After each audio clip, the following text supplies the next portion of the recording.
tal? ¿Cómo están? Pues aquí estamos en el diplomado, ahora con el curso que amablemente me permiten estar aquí con ustedes, que es Escribir para divulgar la ciencia y la tecnología.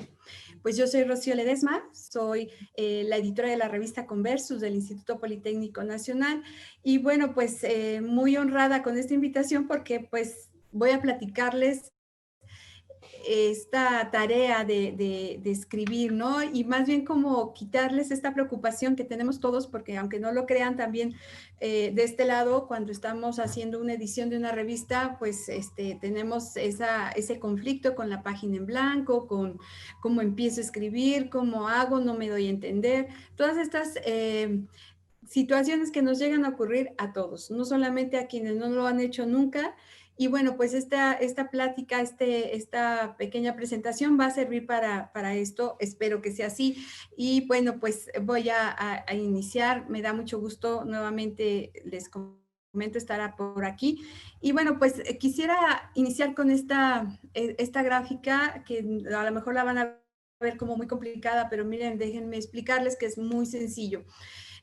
Tenemos que partir de algo, o sea, el querer comunicar o hacer divulgación de la ciencia escrita, pues no es una cuestión que nos haya ocurrido así nada más, porque sí.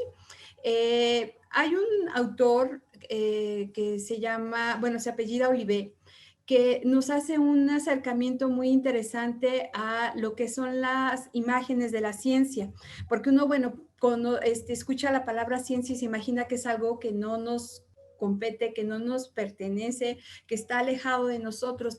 Sin embargo, una cuestión de que el conocimiento científico pues es para todos, ¿no? No solamente para los que se dedican a hacerlo o para sus pares, sino para todos, todo el público en general. Digamos que es un recurso de la humanidad, el conocimiento científico. Este autor nos plantea tres formas o tres imágenes de la ciencia que me parece que son muy puntuales y muy sencillas de entender. Estas tres imágenes tienen que ver, por ejemplo, con la ciencia, la imagen de la ciencia desde el punto de vista científico, es decir, cómo se perciben los científicos y las científicas en relación a la ciencia, cómo se ven ellos, cómo se ven entre pares, y ahí tienen una imagen de lo que es la ciencia para ellos. La otra imagen tiene que ver con la parte filosófica. La filosófica que también se complementa con una parte histórica y con una parte sociológica. Esta parte de ver a la ciencia desde un punto de vista más bien como de concepto, les decía yo, de historia, de dónde surge, por qué surge, para qué surge. Y bueno, es una manera también de dar como el contenido, ya tanto los científicos como los filosóficos, estos dos personajes dan el sustento, la materia prima para lo que viene a continuación, que es la imagen pública de la ciencia, que es esta imagen que vemos, por ejemplo, a través de los medios de comunicación o de las personas que se dedican, por ejemplo, a hacer shows de ciencia, de los museos o de las revistas, en el caso, por ejemplo, de Conversus o de revistas como Cómo Ves o Transferencia Tech, que es la revista del Tecnológico de Monterrey. Ahí tenemos una imagen de cómo se presenta al público y cómo el público percibe a la ciencia, ¿no? Entonces, bueno, pues los científicos y los filósofos, filósofas, proveen estos contenidos, digamos que como una materia prima, porque después habrá una recreación de estos contenidos a partir precisamente de esta imagen pública de la ciencia que se hace precisamente a través de lo que llamamos comunicación de la ciencia. Hay un abanico de prácticas de comunicación en relación a esta parte de la comunicación de la ciencia. Estas prácticas pueden clasificarse de acuerdo al público al que van dirigidos, así como a los objetivos que persiguen y los medios por donde se presentan, porque, bueno, sí nos determina el medio, la forma en que estamos percibiendo la información. Este abanico de posibilidades de comunicación de la ciencia tienen que ver digamos que a grandes rasgos, a lo mejor habrá quien diga, oye, no te faltó poner ahí diseminación o te faltó poner popularización de la ciencia. De alguna manera, sobre todo en nuestro país, sobre todo en México, estamos utilizando estos 4 términos que, si me permiten rápidamente, se los voy a platicar. Primeramente, una forma de hacer comunicación de la ciencia precisamente es a través de entre pares, ¿no? Se comunican los físicos con los físicos, los químicos con los químicos y así. Incluso los economistas con los economistas, los sociólogos, los historiadores y así, ¿no? Es una comunicación entre pares. Se comunican a través de sus publicaciones científicas, a través de revistas pues, especializadas, pero también a través de congresos y sus papers y todos estos materiales, ¿no? Esa es la comunicación entre pares y es una difusión de la ciencia. Tenemos otra categoría que es la enseñanza de la ciencia y aquí, bueno, pues algunos, no sé si algunos de los que están participando en este curso, en este diplomado, sean profesores, sean docentes y bueno, esta es una forma también de comunicación de la ciencia, la enseñanza de la ciencia. Aquí la comunicación será entre un experto y los estudiantes. Eh, pues ahí yo lo que siempre he comentado es de un experto a un futuro experto y esa sería como la aspiración, ¿no? De que haya esta enseñanza en las aulas, pero que también ahí empiece a ser como un semillero donde van a nacer algunos o muchas que se van a dedicar a las áreas de la ciencia. Pues aquí los materiales o las herramientas que se utilizan son los cursos, precisamente, los libros y pues los materiales didácticos, las prácticas que llevan a cabo en los salones de clase, ¿no? O en las tareas y todo esto. Otra forma de hacer comunicación de la ciencia es el periodismo científico que tiene mucha relación con lo que es la divulgación de la ciencia porque atendemos al mismo público aparentemente. El periodismo científico y la divulgación de la ciencia coinciden en que en primera instancia atendemos al público en general, pero ese público en general, por ejemplo, en el periodismo científico se ve como más un público más especializado, un público que se informa a través de noticieros, de secciones especializadas en ciencia. Esto es decir, que lo hacen a través, obtienen esta información a través de los medios de comunicación, los que llamamos verticales, que en este caso serían la televisión, el radio, la prensa, y los horizontales, que así les llama Manuel Castells, en esta teoría que tiene él de la sociedad red, las nombra como las redes horizontales interactivas, que, bueno, de alguna manera las conocemos mejor como las redes sociales. No es que estas redes sociales sean exclusivas del periodismo científico. Claro que se utilizan en las otras formas de comunicación que ya mencioné, que es la difusión, incluso en la enseñanza y sobre todo ahorita en este momento que estamos como más dinámicos y más activos en las plataformas digitales, bueno, pues las redes sociales se vuelven como una herramienta para todos, ¿no? Pero, insisto, en el periodismo científico, pues las formas en que vamos a obtener la información es en noticieros y en estos espacios especializados en periodismo de ciencia. La divulgación no solamente atiende a un público en general, sino que se enfoca principalmente, y digo, la verdad es que a lo mejor me van a decir, no, oye, no, pero es para todos. Sí, indudablemente sí, pero el público al que nos enfocamos más en la mayoría de los casos, si pensamos en los museos, si pensamos en los shows de ciencia, pues a los que más nos dirigimos a nuestro público más asiduo son los niños y las niñas, y también los jóvenes, ¿no? Entonces el público general, pero es más bien como el público infantil y juvenil. Aquí, ¿cómo nos comunicamos? Bueno, lo hacemos a través de revistas de divulgación, lo hacemos, ya decía yo, a través de museos y centros de ciencia, interactivos, medios que están también como lo mencionaba en el periodismo científico, también medios como la televisión, el radio y la prensa, pero ahí como que es más difícil encontrar algo que tenga que ver con divulgación, sino más bien es un periodismo, ¿no? Las redes sociales sí son un medio en el que sí se está desarrollando más esta parte de la divulgación de la ciencia.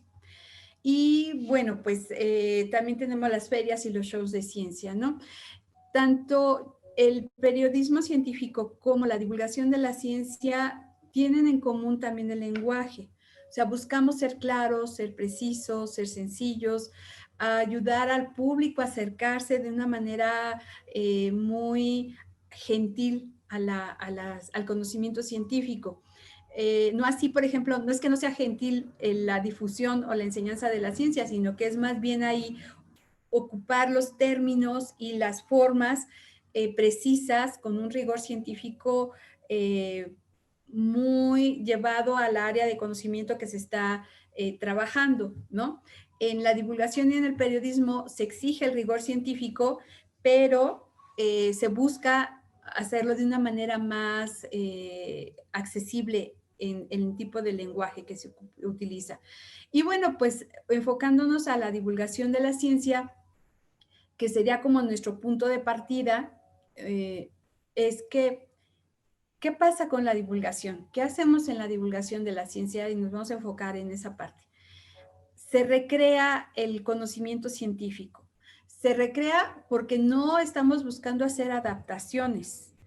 Sí lleva, precisamente por eso es que la divulgación de la ciencia y la tecnología no es una tarea fácil, no es una actividad que cualquiera puede hacer. O sea, sí se necesita una preparación, sí se necesita estar estudiando y estar preparándose y estar informándose sobre los temas científicos, porque aquí lo que va a ocurrir es una labor, un proceso de recreación.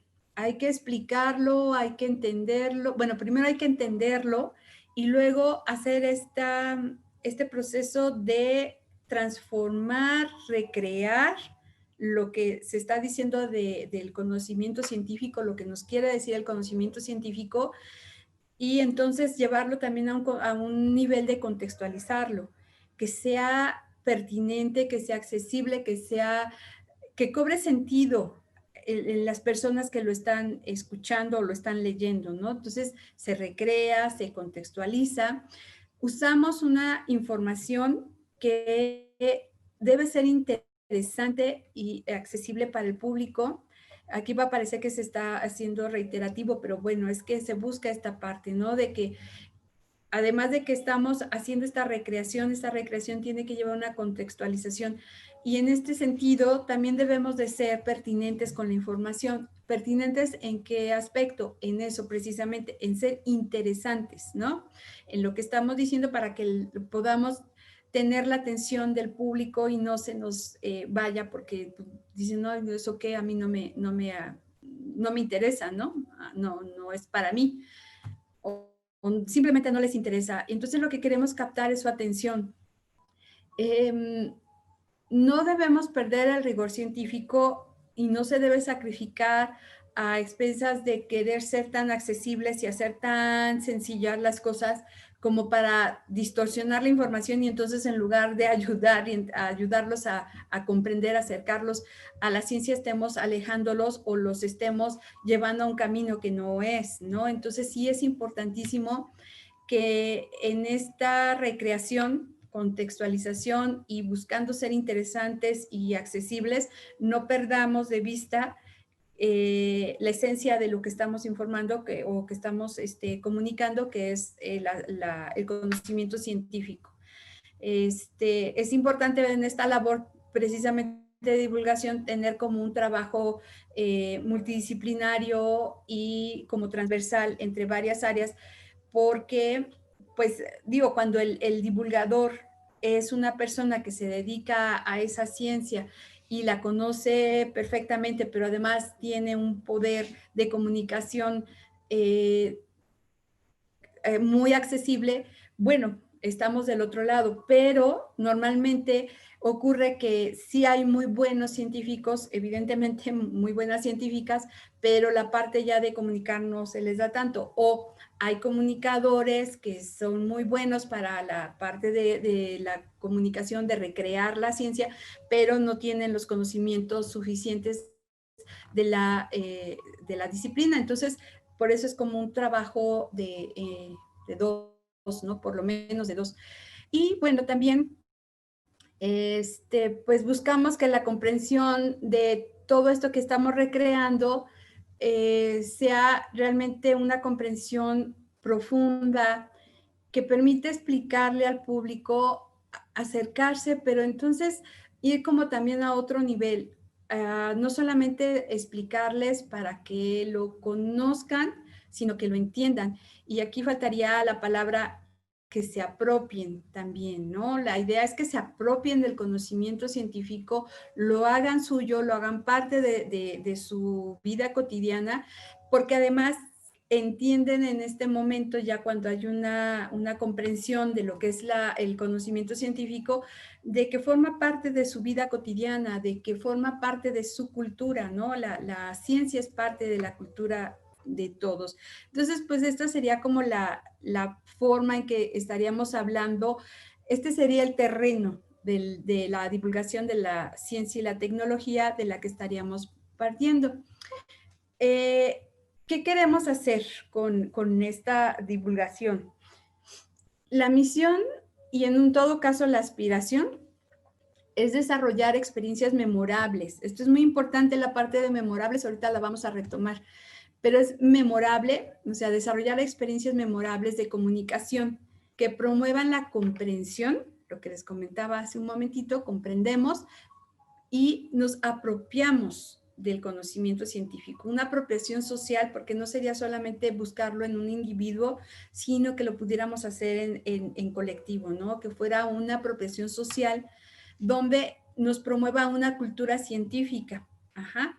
Y así como los datos y aplicaciones racionales de la tecnología es también una parte muy importante, creo, de la divulgación, que hablemos sí del conocimiento científico, sí de los procesos, sí de cómo se llevan a cabo estas investigaciones, los aciertos y los errores, o bueno, las fallas que podemos llegar a tener cuando se está haciendo un proceso de investigación, pues también se vale comentarlas para que entonces otros que lo estén haciendo pues sepan que por ahí no, sino ya se ahorren ese paso y entonces se vayan a otro, ¿no? Pero también saber cómo promover que el uso y la aplicación de la tecnología sea de manera racional, sustentable, responsable, ¿no?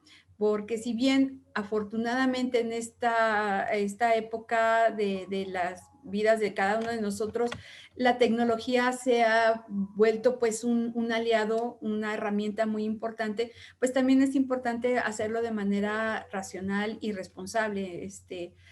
Podría suceder lo contrario si se hace de manera irresponsable y entonces en lugar de ayudar puede ser algo que perjudique. Y bueno, y aquí tenemos como esta disyuntiva, seguramente muchos de ustedes han pensado o han escuchado acerca de esta, pues doble vista que hay hacia la ciencia, precisamente porque en algunos casos la percibimos como algo que nos ayuda a tener una mejor calidad de vida y a resolver problemas, por ejemplo, de salud, ¿no?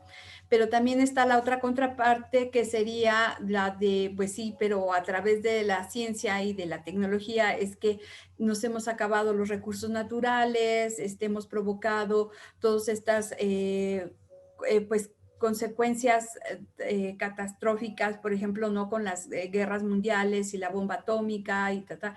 Entonces, sí tiene como esta doble visión y precisamente ahí es donde la labor de divulgación científica también se vuelve muy importante, porque entonces podemos ayudar a que las personas a las que nosotros les ayudamos a acercarse a la ciencia también valoren, ¿no? Y tengan pues su propia opinión acerca de por qué sí, por qué no, por qué confiar o por qué desconfiar de la ciencia. Tampoco es como muy sano que estemos diciendo no todo tiene que ser a través de la ciencia. Leíamos por ahí a un autor, un filósofo, no recuerdo ahorita el apellido, pero bueno, él dice, pues sí, pero si nos vamos así con la ciencia, solo la ciencia, y no hay más que esa ideología, pues entonces estamos cayendo en lo que ocurrió hace 2 siglos, cuando solamente era la religión y no había más, ¿no? Entonces hay que tener como este cuidado de lo que es el conocimiento científico y cómo lo tomamos. Bueno, pues esta, les decía yo, esta es nuestra aspiración y decía yo, tiene que ser una experiencia memorable, ¿no? Lo que me transmite esta divulgación de la ciencia. Y entonces nos hacemos la pregunta de memorable, ¿por qué? O como qué, ¿a qué te refieres, no? Y bueno, es que tiene que ver que el conocimiento científico, la ciencia, la tecnología, forman parte de mi historia y de mi vida. Ajá. Y como eso, entonces lo que me estás comunicando, pues y me motiva, me emociona lo que estoy escuchando. Puede romper patrones que yo venía haciendo y que después de tener cierto conocimiento científico en alguna de las áreas, pues a lo mejor va a romper con mis patrones o mis esquemas, pero lo voy a hacer de manera consciente, lo voy a hacer de manera informada.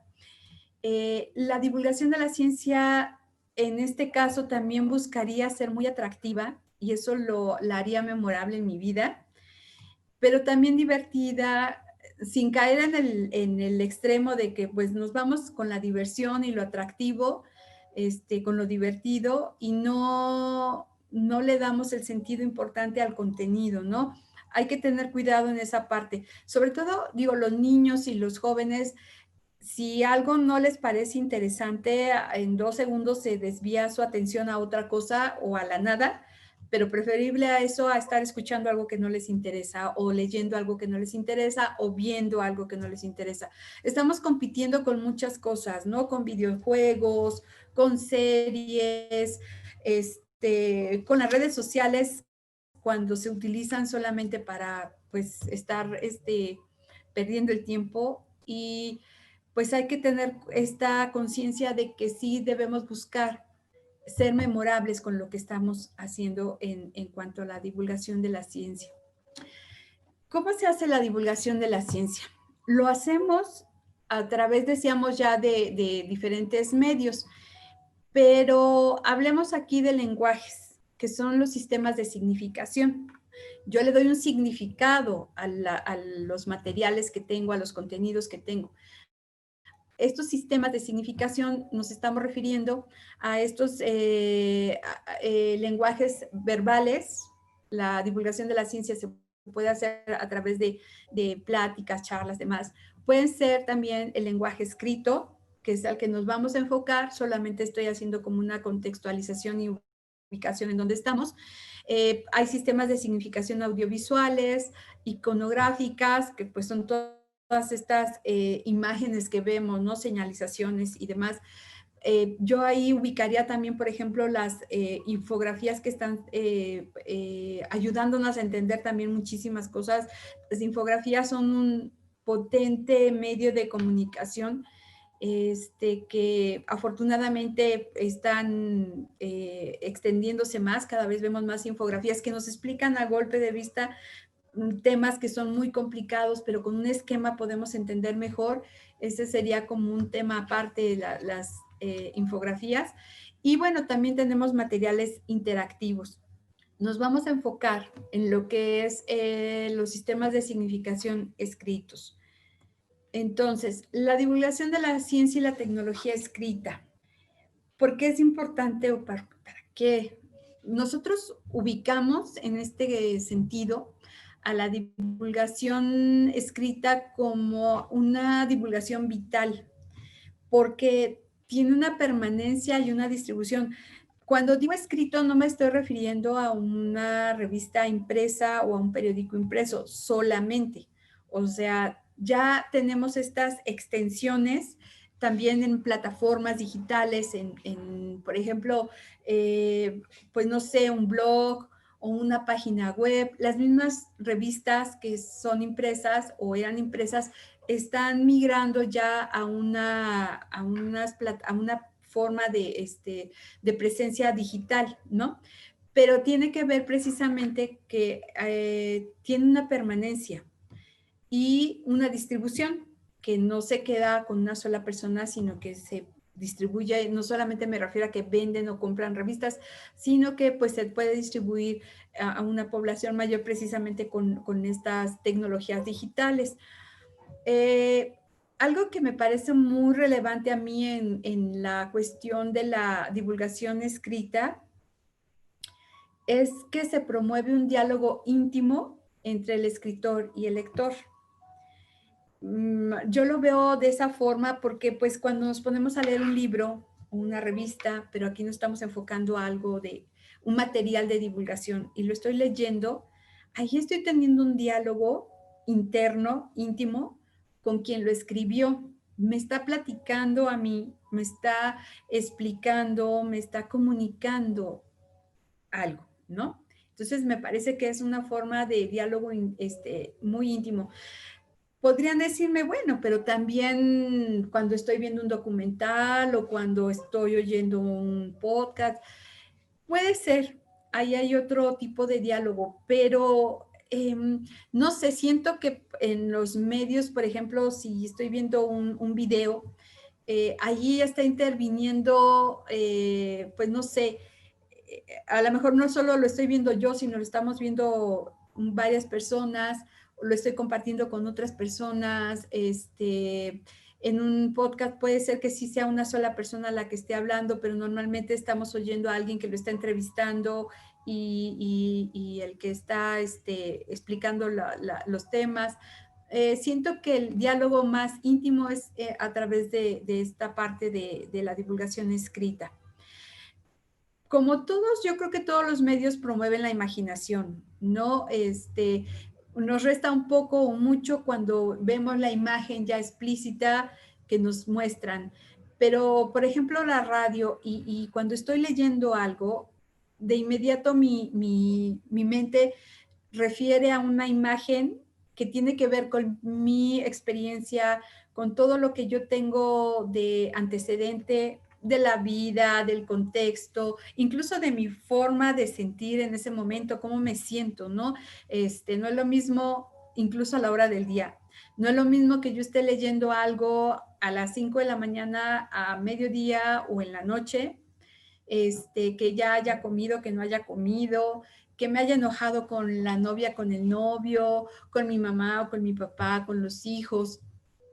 Se intervienen muchísimos factores, pero lo cierto es que promueve la imaginación.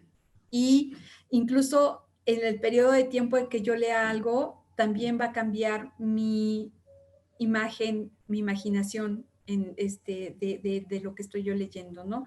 No, igual ahí no es lo mismo leer algo en un momento de mi historia donde a lo mejor no tenía tantos referentes, cuando pasa el tiempo y lo vuelvo a leer, bueno, encuentro más elementos o ya no me da ningún sentido y entonces digo, bueno, y a mí me encantaba esto y ahora ya, porque ya no me gusta o estaba yo exagerando. No sé, es una provocación al intelecto muy interesante, muy padre. Y en este sentido, entonces también es expectante, ¿no? Porque entonces estás leyendo y si es algo muy interesante, pues estás esperando a que te digan más y qué más me va a decir y así como que esperando a la sorpresa que me va a dar, ¿no? Y me motiva en todo caso, y que también es una de las aspiraciones en la divulgación, no solamente de la escrita, yo creo que en todas, es que motivemos a que cuando alguien nos está leyendo, y termina de leer, se queda con una sensación de, ay, pues quisiera hacer más o quisiera conocer más, o pensando en el público que les comento, infantil y juvenil, imagínense qué gratificante sería que después de leer algo nuestro, digan, yo quiero estudiar o yo quiero dedicarme o yo quiero ser, ¿no? Y eso sería como el máximo nivel, creo yo, de aspiración de la divulgación. Me voy a permitir leerles un ejemplo que a lo mejor precisamente pensando en esto que les acabo de comentar, pues depende del tiempo, del momento y de pues cómo me sienta yo en ese tiempo, pues me va a hacer sentido o no. Y bueno, les quiero compartir este ejemplo precisamente de Conversus. Es un artículo que se escribió para la revista de Metalurgia. Es una revista de 2013. Pues nosotros en Conversus procuramos tener como temas así muy atractivos e interesantes para el público. Y esto fue porque nos lo hicieron explícitamente una petición en redes sociales, ¿no? Pues empezaron así como, a lo mejor era un grupo, no tengo ese dato para compartírselos más específicamente, pero bueno, sí empezaron como a decir que les interesaba mucho saber acerca de la metalurgia y qué se hacía y para qué sirve y todo esto. Entonces les digo, a lo mejor fue un grupo porque después también hicimos un video que se llama Las 5 de la ciencia de metalurgia y es una de los videos que más reproducciones ha tenido. Entonces a lo mejor sí tiene que ver con no ser un público tan voluntario, pero que les ha servido el material. ¿Y por qué me gustó este artículo? Les voy a leer una partecita para no tomar mucho tiempo de la clase, del tiempo que tenemos de clase, pero quisiera resaltar que no es un tema tan sencillo, o sea, hablar de metales, así se llama el artículo, los metales y minerales en nuestra vida diaria. Pero entonces metales y minerales, así como que, bueno, ¿y eso qué? Pero ya el hecho de ir introduciendo al lector en decirle en nuestra vida diaria, le estamos dando un sentido para que él se apropie de esto, ¿no? Y para que pues le dé, pues esto, un sentido al material. Bueno, les digo, se llama Los metales y minerales en nuestra vida diaria. Y es así. Toño se despierta al sonido del despertador. Todavía está un poco oscuro, pero al voltear distingue los números y las manecillas del reloj, gracias al material luminiscente tritio del que están cubiertos y el fósforo del que están pintados. Se levanta y enciende la luz. La electricidad llega a casa de Toño a través de cables de cobre, un buen conductor derivado de materiales tales como el calcopirita o bornita. Abre la llave de la regadera y entra a la ducha.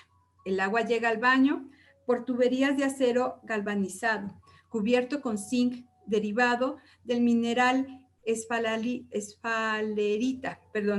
Las llaves que usa se fabrican con una aleación de metales conocidas como SAMAC, zinc, aluminio, magnesio y cobre. Perdón, manganeso. Ay, perdón, lo voy a volver a leer. Las llaves que usa se fabrican con una aleación de metales conocida como SAMAC, es decir, zinc, aluminio, manganeso y cobre. Sale de su casa y sube a su coche, fabricado con muchos metales como el hierro y acero galvanizados, aluminio, cobre y aleaciones como el bronce y el latón. Y así nos seguimos, así nos va dando toda una descripción del día de Toño en su trabajo, por ejemplo, el CPU, teclado, ratón, monitor, impresora y escáner que emplea Toño en su trabajo están hechos con metales ferrosos, metales no ferrosos y metales preciosos como el oro, platino y plata, además de plásticos, vidrio y otros materiales. Al salir del trabajo, Toño va al centro comercial a elegir un regalo para una boda. Se decide por unas copas de cristal cortado. El cristal está hecho de sílice y dióxido de plomo.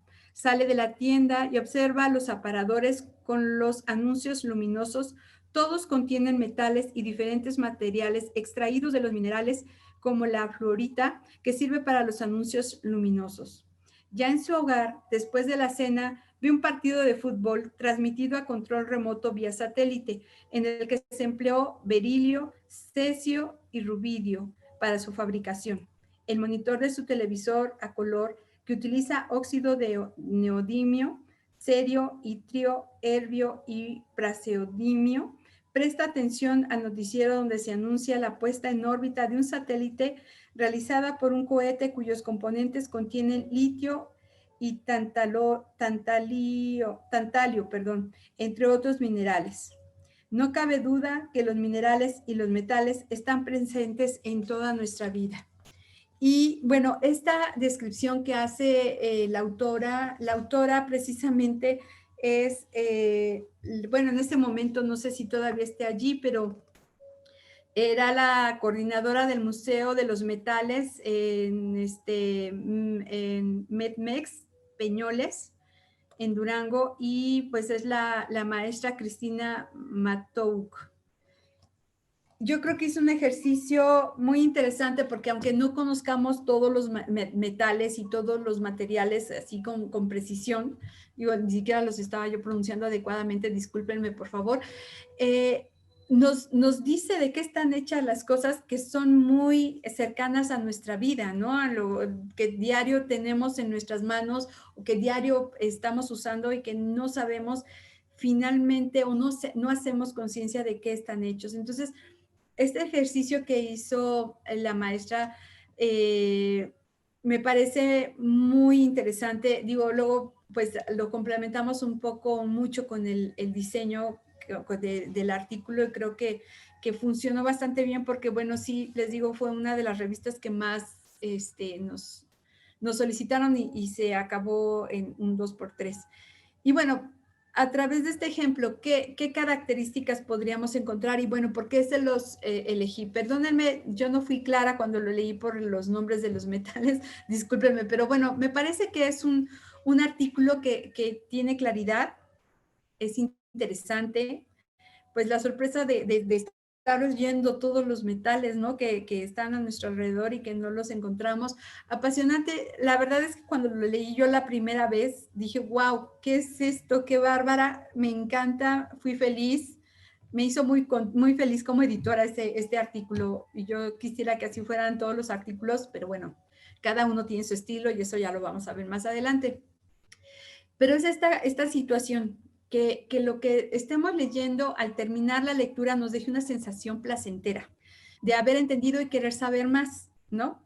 Que cuando yo lo termine de leer diga, wow, pero yo no sabía que era esto, yo no sabía que estaba el otro, que tenía cobre aquí, que había litio allá, o que mi pantalla de televisión está hecha de una u otra forma, ¿no? Las computadoras que usamos siempre o los celulares, digo, ahí todavía no está, bueno, sí usábamos ya mucho el celular, pero creo que no hizo mucha referencia ya al celular, sin embargo, pues es uno de los aditamentos que estamos usando cotidianamente y que utilizan N cantidad de metales.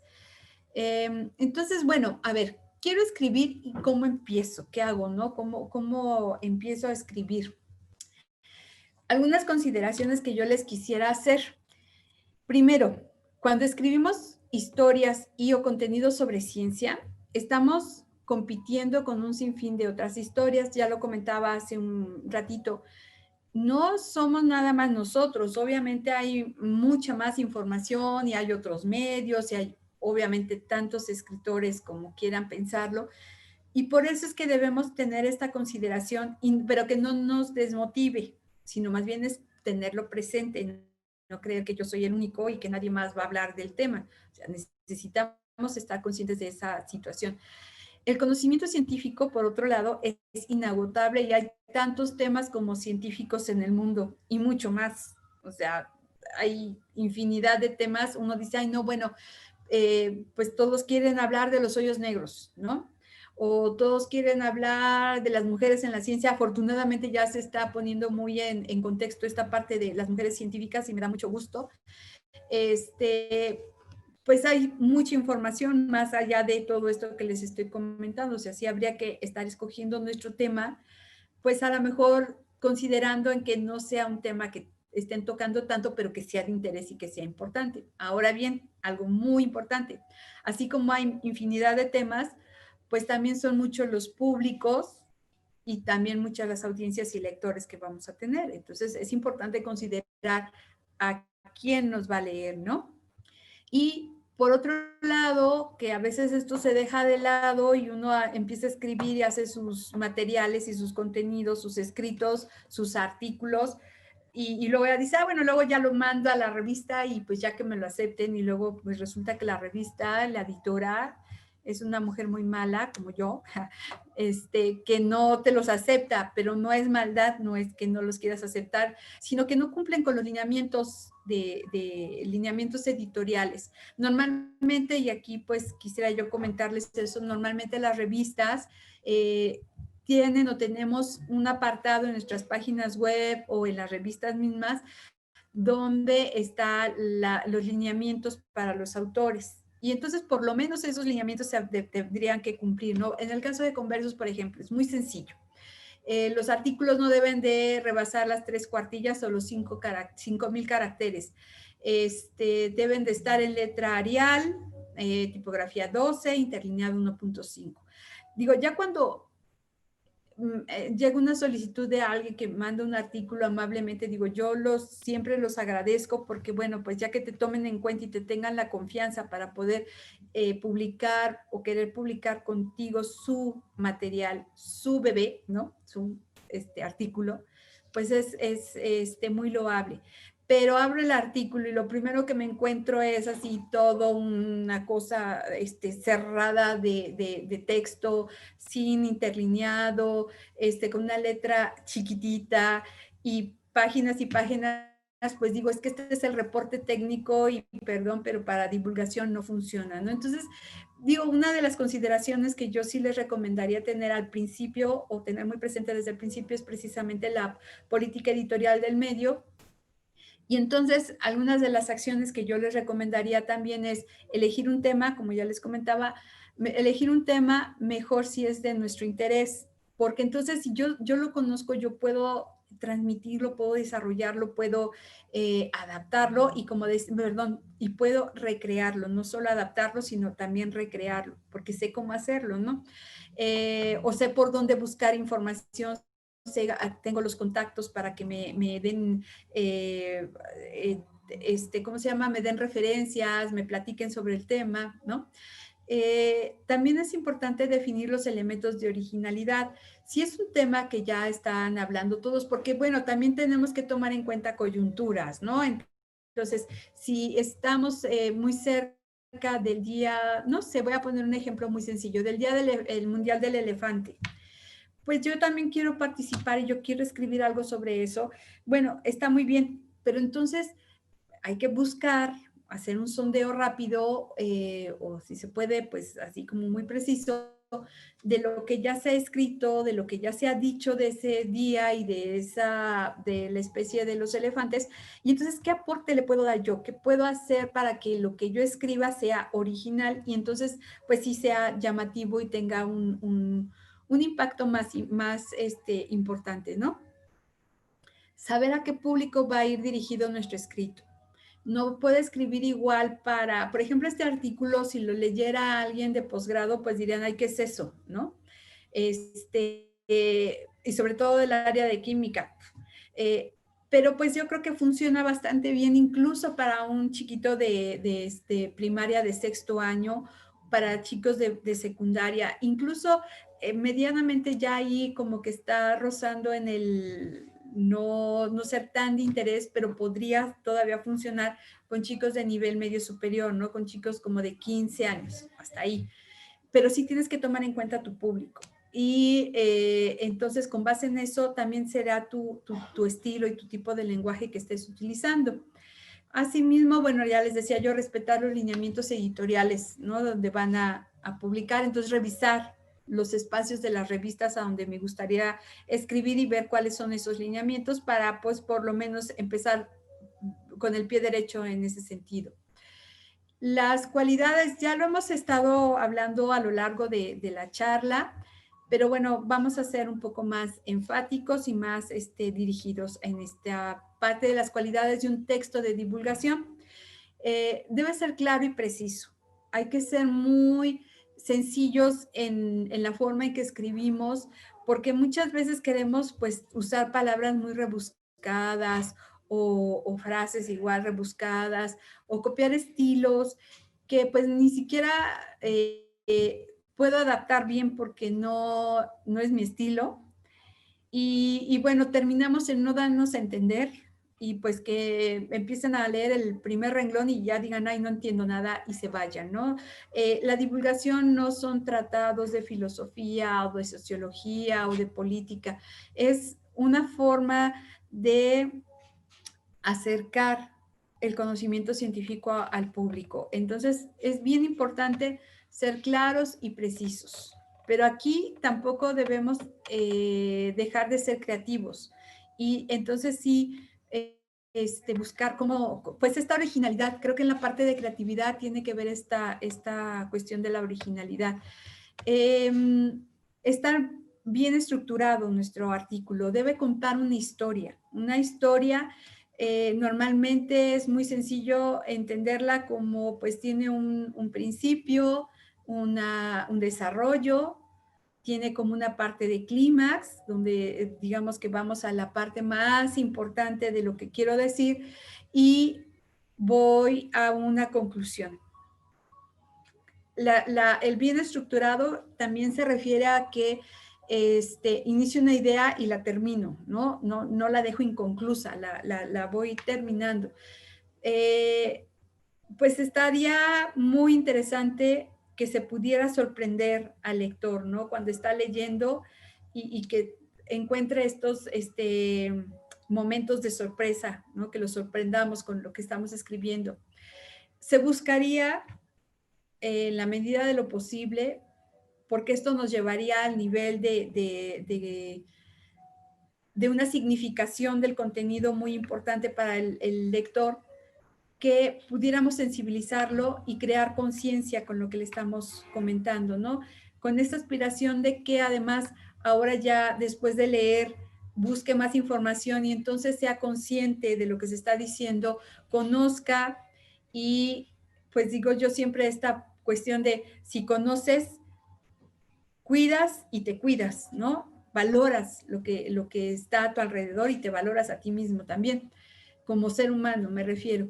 Eh, es importante que trate de problemas reales, de situaciones que son muy cercanas a las personas, ¿no? Que sean comprensibles para todos y eso se logra pues precisamente tratando de identificar qué problemáticas hay en ese momento en la sociedad y bueno, pues hacia la comprensión de esa problemática, no necesariamente a la solución, tampoco es que todo lo tengamos que solucionar y si no tenemos la solución, entonces no lo hablemos. No, a veces ayuda muchísimo y ya contribuimos, créanmelo, demasiado cuando ayudamos a entender un problema. ¿Por qué se convierte en un problema o por qué se genera este problema? Ayudar a entender eso es muy útil. Ser amenos, ser divertidos, ser innovadores con nuestro texto también pues sería una de las aspiraciones. Retar al intelecto del lector, pues eso también estaría formidable porque entonces allí el diálogo se vuelve muy interactivo porque entonces el lector participa activamente, ¿no? Participa de forma dinámica en lo que le estamos diciendo, porque entonces se pone a buscar, se pone a investigar, y a lo mejor hasta nos puede escribir y decir, ¿sabes qué? Yo no estoy de acuerdo, ya busqué, ya investigué y esto yo lo percibo de esta forma. Digo, eso ya es un nivel muy, considero muy elevado, pero no imposible. Y lo podemos lograr precisamente con nuestros textos. Es ser imaginativos, nunca dejar de imaginar cómo podemos hacer mejor nuestro trabajo, cómo podemos hacer mejor nuestro escrito, cómo lo podemos enriquecer. Ser didácticos, en este caso creo que lo importante es que si yo estoy tratando de recrear un conocimiento científico para que lo entiendan, para que lo acerque yo al público, buscaré las formas de hacerlo también de una manera didáctica y eso se logra pues con un buen discurso, ¿no? Hay que ofrecer explicaciones, sí, hay que explicarles cuando estamos escribiendo, explicar que tiene que ver con esta parte de la didáctica, de que está bien estructurado y que es claro y preciso. Y bueno, pues lo que decíamos hace un rato también, ¿no? Que el lector se sienta satisfecho al final de la lectura, que se quede con un buen sabor de boca y diga, wow. O bueno, por lo menos diga, no lo había pensado, ¿no? También, pues, yo los invitaría a que consideráramos lo siguiente. Escribir cuando se tenga algo que decir. Porque, miren, de verdad cuesta mucho trabajo decir, bueno, ¿cómo empiezo? ¿Qué hago? Y demás. Entonces, bueno, pues ayuda mucho hacerlo cuando tenemos algo que decir. A lo mejor no lo hacemos de manera consciente, pero yo estoy segura de que todos, pues no sé si diario, aunque yo creo que sí, pero bueno, por lo menos varias veces a la semana tenemos ideas y no las apuntamos en algún lugar, porque nos viene la idea y dices, oh, eso estaría padre, pero ya ahí quedó, ¿no? Ni siquiera con la intención, nada más tuve la idea y ya, ahí quedó. Entonces, cuando tenga yo algo que decir, hay que escribirlo, aunque sea en la madrugada o aunque sea en una, bueno, claro, no manejando, ¿verdad? Pero sí en un momento que podamos hacerlo y para eso les tengo también algunas sugerencias que ahorita las comento.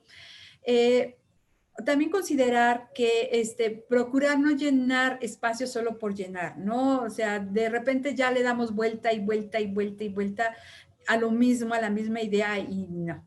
En la divulgación, les decía yo, hay que ser precisos, hay que ser concretos, hay que ser claros. Entonces, con una vez que lo diga, dos veces a lo mejor para reforzar, es suficiente, ¿no?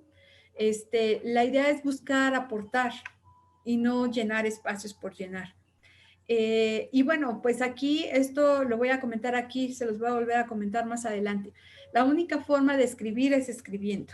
O sea, siempre tenemos que estar escribiendo para poder escribir, copiar frases y demás, y después armar rompecabezas, o hilar las ideas, o si lo quieren ver de esta manera, editar. Imagínense que están editando un video y entonces tienen materiales y después ya los tienen todos reunidos y entonces hacen su edición y ya les queda un material muy bonito. Yo les recomendaría, y en este caso también considerar que hay que tener, pues, no sé, como recursos para armarnos como de nuestra maletita o nuestra mochila de escritor, ¿no?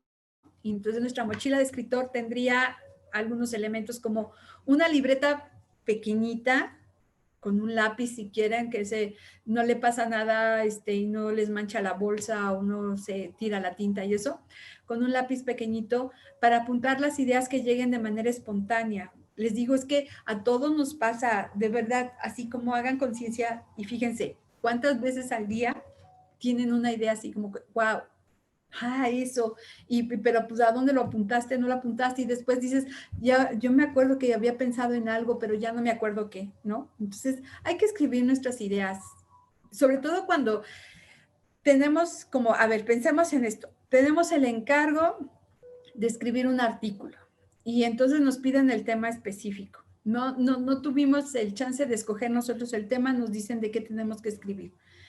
Y bueno, desde ese momento, además de la angustia que da, que no sabes cómo vas a empezar, pues empiezas a pensar y lo traes en la mente y lo traes y lo traes. Y de repente, bueno, vino una idea, pues hay que escribirla. O ves una frase, o digo, a mí, déjenme atreverme a decirles un poco qué me pasa a mí. Estoy luego viendo series o programas de televisión o así, la tele, o estoy escuchando el radio o estoy leyendo algo, o estoy oyendo una conferencia, es que es el mismo proceso, por eso pongo de ejemplo cosas tan como aquí y otra por allá, ¿no? Pero entonces estoy así, incluso yo misma me estoy oyendo y luego digo, y escribo, ¿no? Esto me sirve para acá. Por ejemplo, para este curso he estado leyendo varias cosas para otras investigaciones que estoy haciendo y me encontré varias cuestiones que les estoy poniendo aquí y que no venía un ABC de cómo escribir, ¿no? Sino que ahí fui marcando y le fui poniendo esto para el diplomado y esto para el curso y esto, ¿no? Entonces, esas frases que escuchas o esas ideas que ves que A lo mejor se están ocupando en otra cosa completamente diferente a lo que tú quieres hacer, pero te sirve como material. Entonces hay que apuntar eso. Eh, Hacer mapas conceptuales ayuda. Y no me refiero a que pongan conceptos así como todo profesional, sino pues en el centro se pone el tema que me están encargando o el tema del que voy a escribir, lo pongo en el centro. Y luego empiezo a sacar así, como un sol, ¿no? Rayitos. Y cada rayito va un nodo donde pongo otra idea que está relacionada y luego otra idea que está relacionada. Y en esas ideas pueden ser conceptos, pueden ser autores, pueden ser medios, pueden ser fuentes, puede ser gente, puede ser materiales, o pueden ser ideas o pueden ser frases. Apunten, apunten en su mapa, así como las ideas en la libreta. Bueno, luego a lo mejor hacen un ejercicio y ponen una hoja y hacen ese mapa que les va a permitir tener una visión completa de por dónde pueden ir escribiendo o qué tienen y qué no tienen, ¿no? Porque entonces ahí también pueden hacer como un checklist y decir, oh, me falta todo esto, entonces lo quiero conseguir o ya no tiene sentido conseguirlo, porque también no debemos abrumarnos con un mar de información porque después es un problema, pues discernir, ¿no? Todo nos sirve y todo nos gusta. Eh, Algo que esto es una idea de lo confieso, porque sí hay que darle su crédito. Además le da un valor, créanme. Lo comenta la doctora Julieta Fierro. Ella dice que hay que escribir todos los días. Yo le agregué esta parte de que sea una idea, luego la desarrollas y luego algo que funciona, sobre todo ya cuando estás como preparando ya el artículo y tienes ya como el borrador casi final, dejarlo reposar. Si tenemos a lo mejor 2, 3, 4, 5 horas trabajando algo, ya a las 2 horas ya lo ves igual, ya no le ves los errores, ya no identificas nada. Y si te gustó, así dices, no, ya está perfecto, no tiene ningún error, ya. Yo les sugiero que antes de enviar su material, siempre lo dejen reposar. Si se puede una noche completa, hacerlo. Al otro día lo vuelven a leer y van a encontrar cosas que, ay, ya lo repetí, o palabras. A veces no nos damos cuenta y repetimos palabras. Yo no sé si estoy haciendo yo o sea, el ejemplo, y yo lo hago, ¿no? Pero normalmente sí hacemos esto de repetir palabras y no nos damos cuenta porque ya lo tenemos tan leído y tan trabajado durante tantas horas, ya no percibimos esos errores. Entonces, déjenlo reposar, vuélvanlo a retomar y verán que les va a quedar mucho mejor. Le van a ir quitando cosas, y bueno, pues les va a quedar mejor su escrito. Después, ampliar el reto y escribir, bueno, si un día empezamos con una idea o una frase, pues así como que ir avanzando nuestro reto nosotros mismos y decir, así como con el ejercicio, ¿no? Entonces hoy hago 5 lagartijas, mañana hago, bueno, pasado hago 10 y luego ya hago 15 y en 2 semanas pues ya puedo hacer hasta 20, ¿no? Así igual, el escribir, si nos hacemos el hábito de escribir todos los días un ratito, pues después podemos ampliar el reto, les digo yo aquí, a través de un párrafo y así sucesivamente. Entonces, a lo mejor ya cuando me doy cuenta en un mes o en 2 meses, soy capaz de escribir una cuartilla completa todos los días o cada tercer día. Y entonces, pues eso estaría súper interesante. También algo que nos puede ayudar mucho es dar a leer lo que escribimos. Si hay tiempo y tenemos a alguien de mucha confianza que sabemos que no solamente nos dice lo que queremos escuchar, sino también nos ayuda a crecer y nos da sus opiniones constructivas y nos dice, ¿sabes qué? No se entiende nada, ¿sabes qué? Aquí te equivocaste. O sea, darlo a leer a otras personas ayuda muchísimo también. Y obviamente estar abiertos a la crítica, porque entonces se lo doy a leer a alguien y te dice, ¿sabes qué? No me gustó, no se entiende, y tú, ay, no, bueno, no. Entonces tú estás mal, yo estoy bien, pues no nos va a servir de mucho, ¿no? Sino más bien estar abiertos a la crítica, pero por eso digo también hay que fijarse a quién se lo das a leer, porque si se lo das hay una frase que dice amigo, enemigo, pues obviamente va a pasar algo y que no nos va a gustar. Yo también creo, y se los digo así como editora, lo más sencillo es lo más elegante. No hay que darle tantas vueltas, hay que ser muy precisos, llegar al punto exacto sin tanto rollo, sin tanta vuelta. Y también esto lo comenta la doctora Julieta Fierro, que es un método francés, que es basarnos en esto, la introducción, el desarrollo y la conclusión. Sencillo, muy sencillo, sin agobios, sin preocupaciones. Yo algo que hago cuando estoy escribiendo los editoriales, que al igual que muchos de ustedes y de todos, que nos cuesta trabajo cuando empiezas a escribir y no sabes por dónde, algo que me gusta mucho hacer, y no sé si se note en los estilos de los editoriales, pero sí hago esta recurrencia de el nombre el título del editorial. Y luego a lo mejor un epígrafe que llego a poner, porque también me gusta poner epígrafes, o mismo en el primer párrafo hago referencia a algo. Entonces luego ya sigo, y al final retomo esa idea del título o la del epígrafe o la del primer párrafo y vuelvo a cerrar con eso. Eso es algo muy, pues yo siento que es un estilo padre porque es una idea redonda, ¿no? Completa. No está mal si no lo haces, o sea, tampoco es una regla y háganlo siempre así, pero es como como contar una historia y cerrar con lo que habías dicho al principio, ¿no? Entonces, bueno, pues esa es una forma de escribir.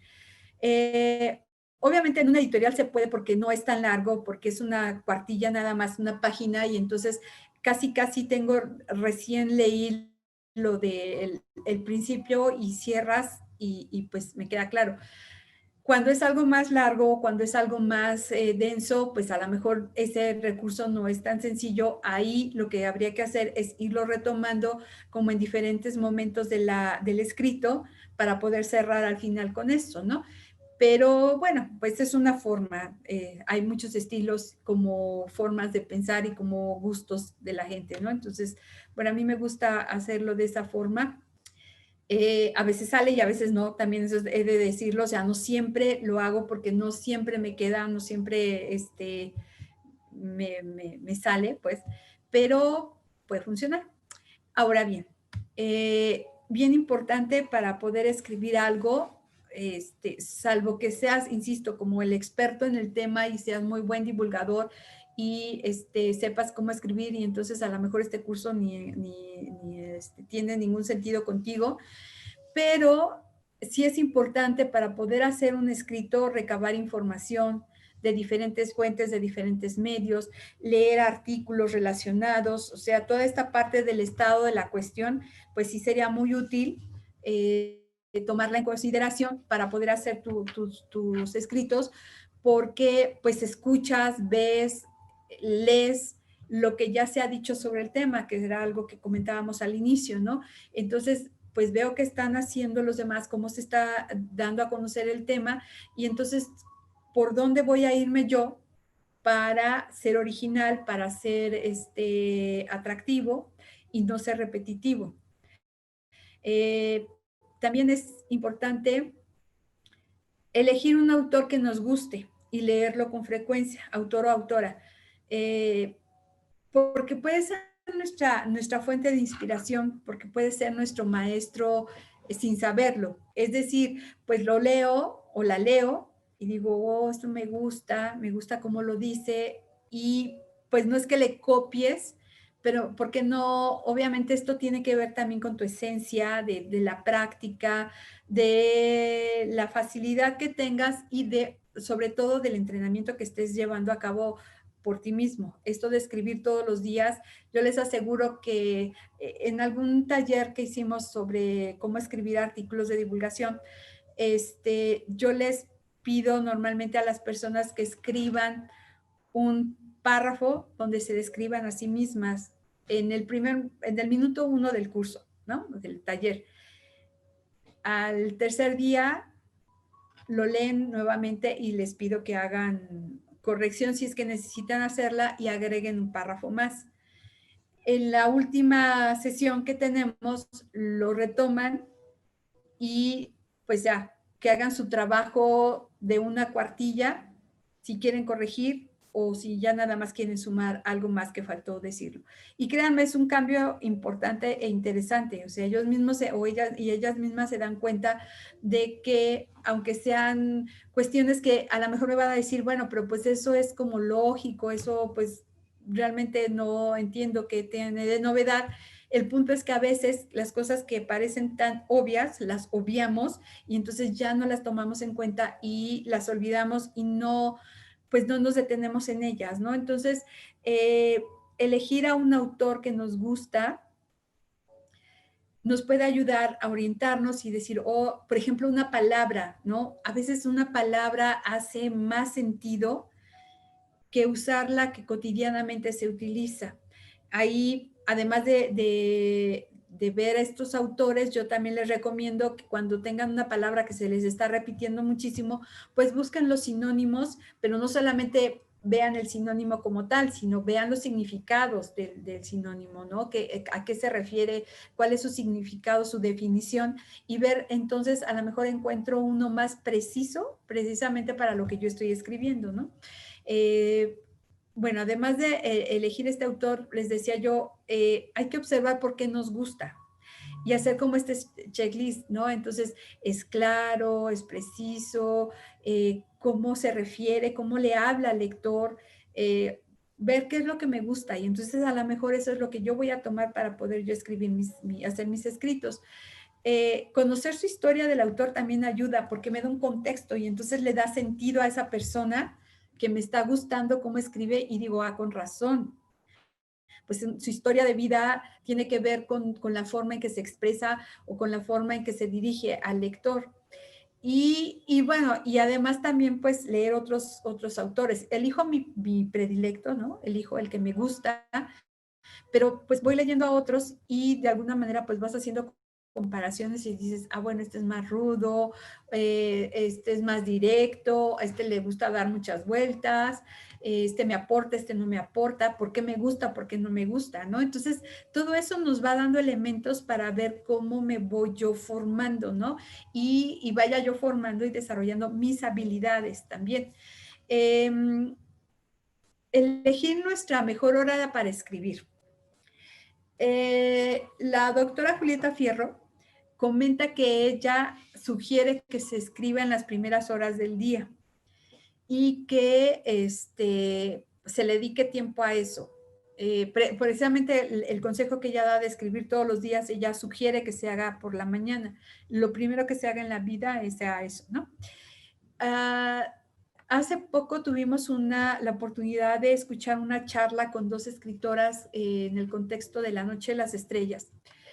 Y bueno, ahí el asunto era hablar de cómo se relaciona la literatura con la ciencia.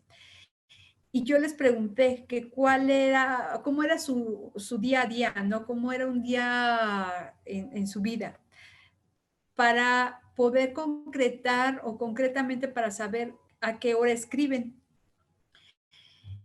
Y me quedó una sensación muy interesante con una de ellas porque dijo, bueno, yo me levanto a las 5:30 de la mañana. Ya a esa hora empiezo a escribir. Y lo hace a esa hora y realmente tiene sentido. Porque dice, a esa hora el mundo está dormido y nadie me molesta. Entonces, escribe de 5:30 a, creo que a las 9, dijo, y ya después pues se pone a hacer las otras cosas porque pues ya el mundo despierta. Y, ¿saben? Yo, o sea, primero cuando lo escuché dije, ay, a las 5:30 de la mañana, qué horror. Estos días he tenido que levantarme temprano porque he estado haciendo documentos y demás, y lo he intentado. Tampoco les voy a hacer, o sea, más bien les voy a ser honesta, no me salió todos los días, pero los 3 días que lo hice funcionó. Y sí funcionó. Porque entonces yo digo, pues es que estoy dormida, no. O sea, empiezo a escribir y las ideas empiezan a fluir súper fácil. Me descubrí, se los les soy bien honesta, me descubrí que sí es una hora en la que puede uno, o bueno, yo puedo escribir, pero yo creo que si yo y la autora es una poeta, ella puede, y si puede Julieta Fierro hacerlo, pues a lo mejor es una forma de, pues de intentarlo. Ahora bien, por eso yo aquí les estoy poniendo elegir nuestra mejor hora para escribir, porque yo siempre pensé que mi mejor hora era escribir en la noche, pero es que sí, ya estoy muy cansada de esa hora y a veces es más bien como la desesperación y la angustia de tener que entregar, ¿no? Y entonces escribes así. Eh, pero pues valdría la pena intentarlo. Ahora bien, insisto, ¿cuál es su mejor hora? Porque pues a lo mejor a Julieta Fierro o a Rocío Ledesma, o no me acuerdo ahorita cómo se llama esta autora, pero pues les funciona, pero a mí no, a mí me funciona en la noche o a mí me funciona a mediodía, es que todos tenemos una historia diferente, entonces, bueno, lo que sí les sugiero es que escojan su hora para escribir y lo hagan, así como para buscar hacerse el hábito, ¿no? Y bueno, también quisiera con esta parte quitarles un poco de, o quitarnos un poco de angustia, porque a todos nos pasa, a todos. Entonces, la mayoría de los escritores, incluso los profesionales, tienen problemas para empezar a escribir. O sea, no crean que es porque, ay, pues es que yo nunca me he dedicado a esto, entonces no sé, no se me da. A todo mundo nos pasa, en serio. No, nadie, digo, salvo casos muy excepcionales, pero digamos que al común de la gente, al común de los mortales, nos cuesta trabajo empezar a escribir. No se agobien por eso. Luego, comienzan una y otra vez, borran y vuelven a borrar, también. Eso nos pasa a todos, a todos, a todos. Pues ya trabajaron sobre la primera oración, el primer párrafo, incansablemente y no salen de ahí. Entonces es cuando les digo, dejen descansar eso y a otra cosa. Y luego lo vuelven a retomar, porque si insisten ahí y están atorados, no se van a desatorar. Entonces mejor, incluso a ver, se levantan, respiran, toman agua, van al baño, lo que sea, le hablan a alguien y, y luego vuelven a retomar. Porque si no, de verdad se van a quedar ahí, no va a haber manera que puedan desatorarse y la frustración no es buena consejera para estas cosas. A ver, trabajan sobre la primera, perdón, escriben lo que venga a su cabeza a la máxima velocidad que sus dedos puedan, ¿no? Escríbanlo, o sea, también eso es importante. Les digo, ya cuando está uno sentadito y dice, bueno, ya voy a empezar a escribir, y así como que, ¿qué hago? Y entonces empiezas a pensar en otras cosas, ¿no? Y no piensas en lo que estás haciendo. De repente te viene una idea a eso, rápido, escríbelo y empieza a escribir para que no te atores. O a lo mejor no lo escribes en el teclado, sino en tu, ya como un archivo, su libreta, su mapa, háganlo en esos documentos. Como les sea más fácil, digo, yo les hago la sugerencia de la libreta y del mapa, pero a lo mejor hay mucha gente joven o algunos que prefieren mejor escribirlo o grabarlo. También grábenlo, eso funciona, ¿no? Aquí esto es algo importante.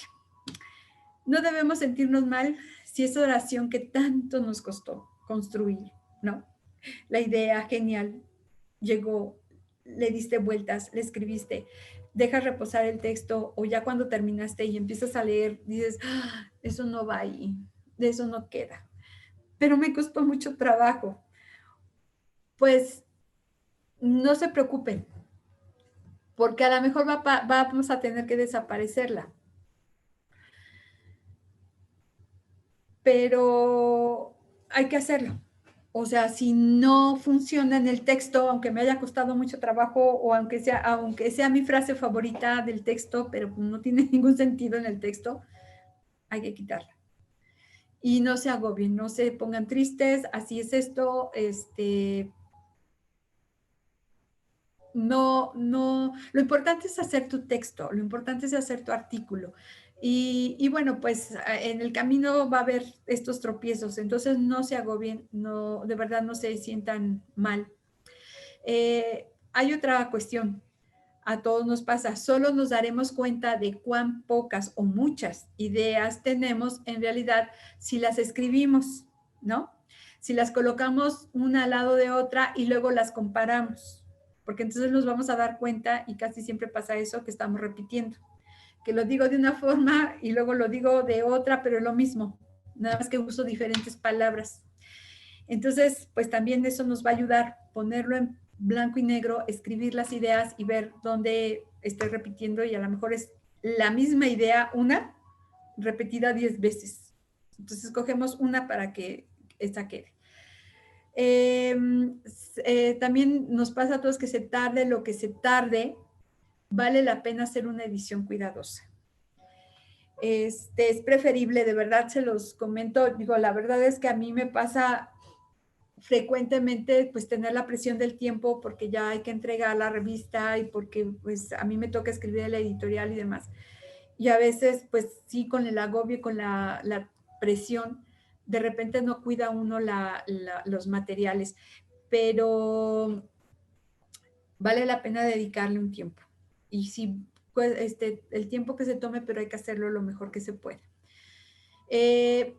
Algo que ayuda, y aquí, bueno, no es solo mi sentir, o sea, me ocurre, y hace poco leí a un autor que se llama Becker, Howard Becker, tiene un manual que se llama Manual de Escritura para Científicos Sociales, y pues él habla de esto, de escribir a oído, ¿no? Hacerlo a oído. ¿A qué nos referimos? Y esto también está bien o más bien no es que esté bien, es que es una herramienta útil. Entonces, ¿a qué nos referimos con esto de hacerlo de oído? De oído, perdón. Frente a una página en blanco y empezamos a escribir algo, decimos, me suena bien o nos parece bien. Hay que tomar en cuenta pues ese que suena, ¿no? De oído, a eso se refiere.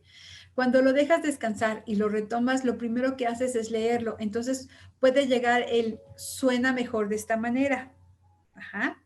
O sea, sí me gustó y suena bien, pero entonces lo dejo reposar, lo leo y digo, pero sonaría, o sea, queda mejor así, ¿no? Y lo corriges. Cuando eliminamos las palabras y frases que no funcionan, podemos ver con mayor facilidad de qué se trata la oración.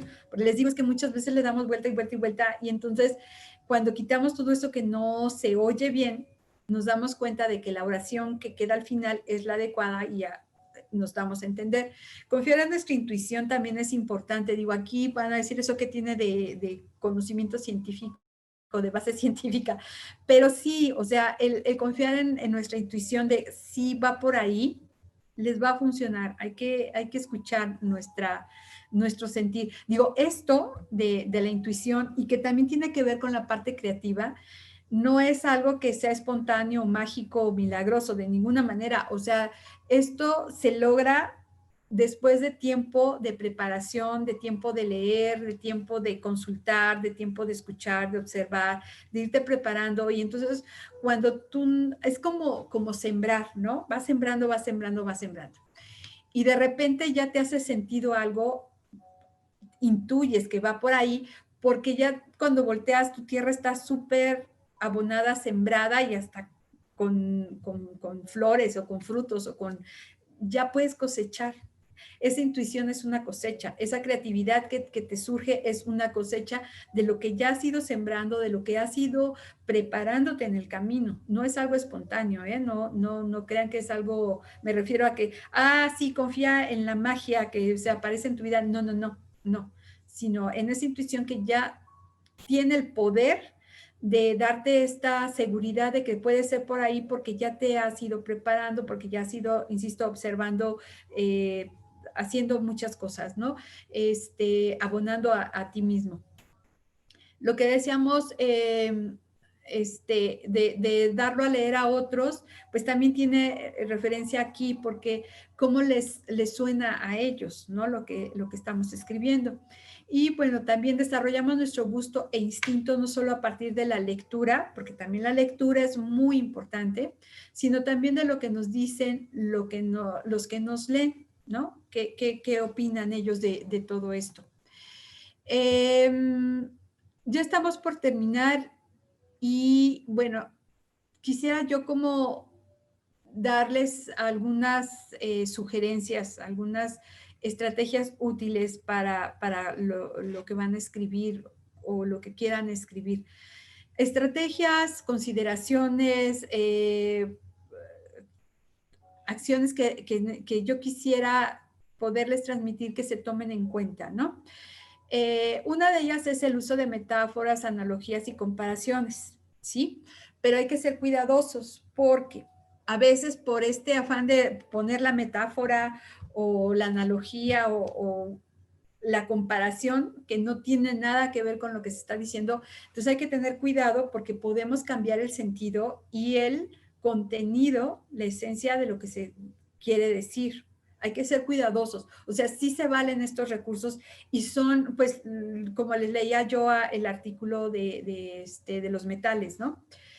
Ahí ella utiliza muchas metáforas, analogías, comparaciones, incluso ejemplos de cómo se utilizan los metales, pero hay un sentido, porque hay un conocimiento detrás, ¿no? Entonces hay que ser cuidadosos, sí se vale utilizarlas y es un recurso muy, muy útil.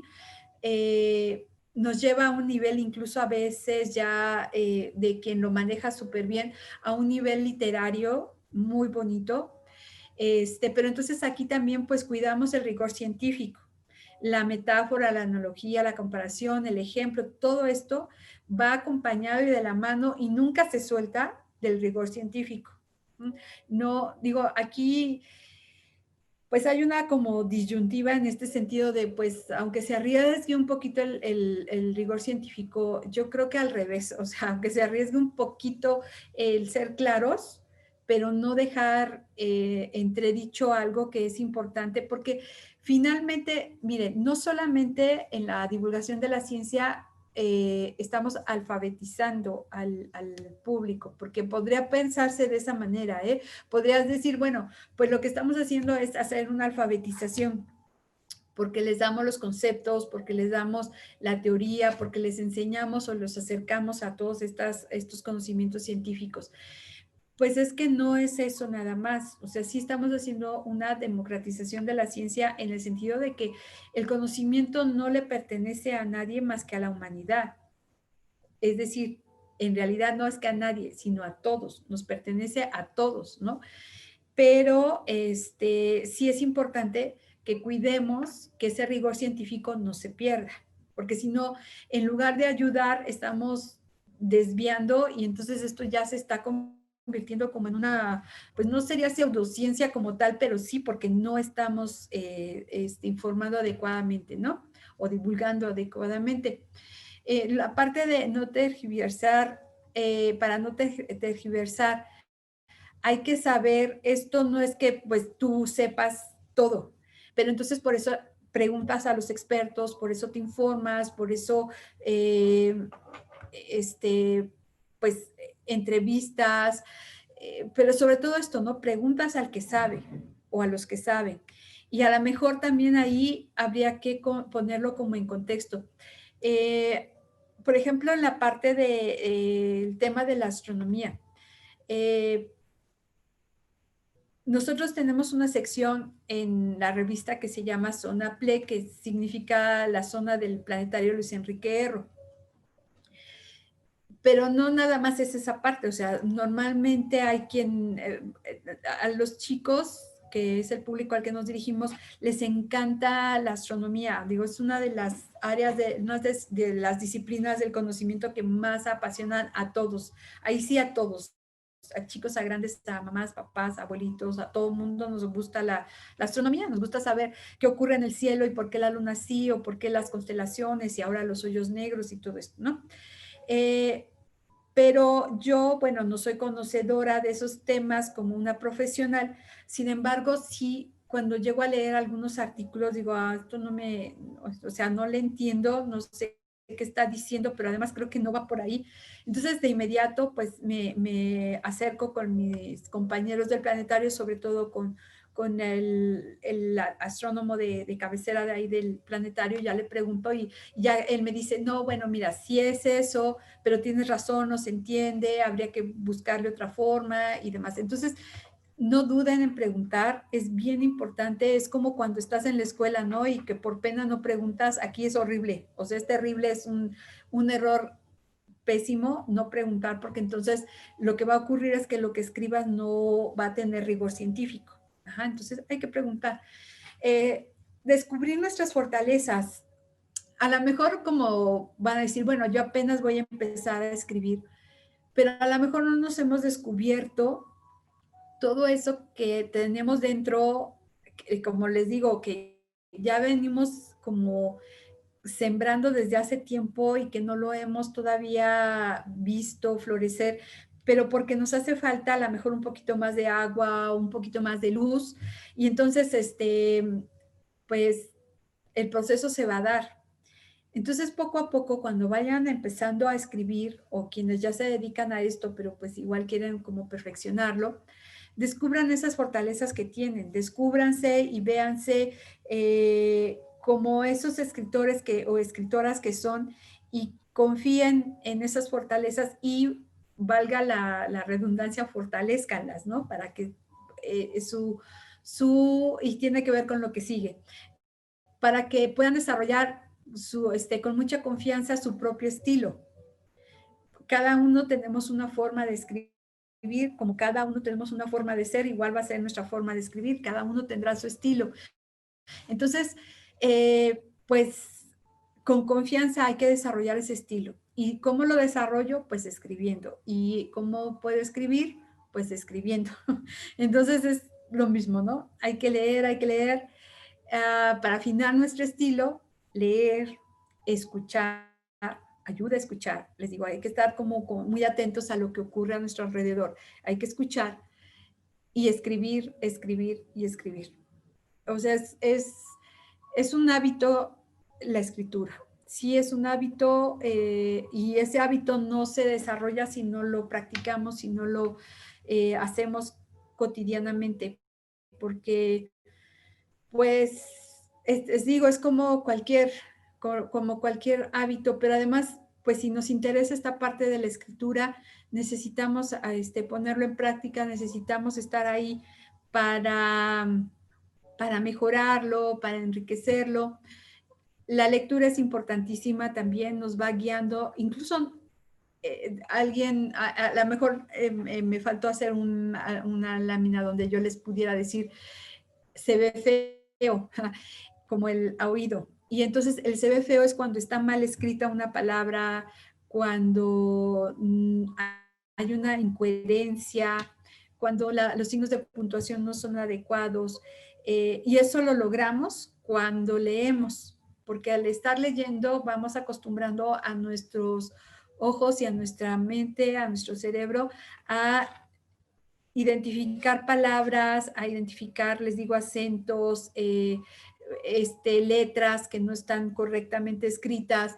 También ahí yo les sugiero mucho, si tienen duda con una palabra, de inmediato búsquenla y corríjanla en ese momento, porque si dicen, bueno, después la corrijo, después ya no la van a corregir y se va el error. Entonces, también es muy importante esa parte de leer para que puedan identificar. Y cuando sientan que algo se ve feo, tiene un error, seguro tiene un error. Entonces también ahí hay que cuidar esa parte. Y bueno, pues creo que por mi parte sería todo, nada más yo les quería como para irse, bueno, más bien para cerrar con esta clase, algo que leí precisamente de este autor, Howard Becker, que dice, lección zen de prestar atención. Los escritores necesitan prestar mucha atención a lo que han escrito mientras revisan, necesitan observar y analizar cada palabra como si quisieran que todos los tomaran en serio al escribirla. Y bueno, pues con eso quiero cerrar mi participación. Yo les deseo muchísimo éxito con sus escritos. Me da mucho gusto que podamos estar aquí viendo esta parte de cómo escribir, que es muy apasionante, es muy interesante. Eh, Ojalá que no se pierda ese bonito hábito, ¿no? De escribir y de escribir cosas originales, de escribir nuestras historias, de escribir pues todas estas historias que se dan alrededor del conocimiento científico en un país como el nuestro y como pues todo el mundo en este momento, toda la humanidad necesita tanto acercarse, entender, comprender, apropiarse del conocimiento científico, porque finalmente es de todos, insisto, es un bien común. Y bueno, pues yo los invito a escribir. Me dio mucho gusto estar con ustedes. Muchísimas gracias. Que tengan un excelente curso, un excelente diplomado y pues muchísimo éxito a todos. Muchas gracias y gracias al comité organizador del diplomado también por darme esta oportunidad de compartir con ustedes. Muchísimas gracias.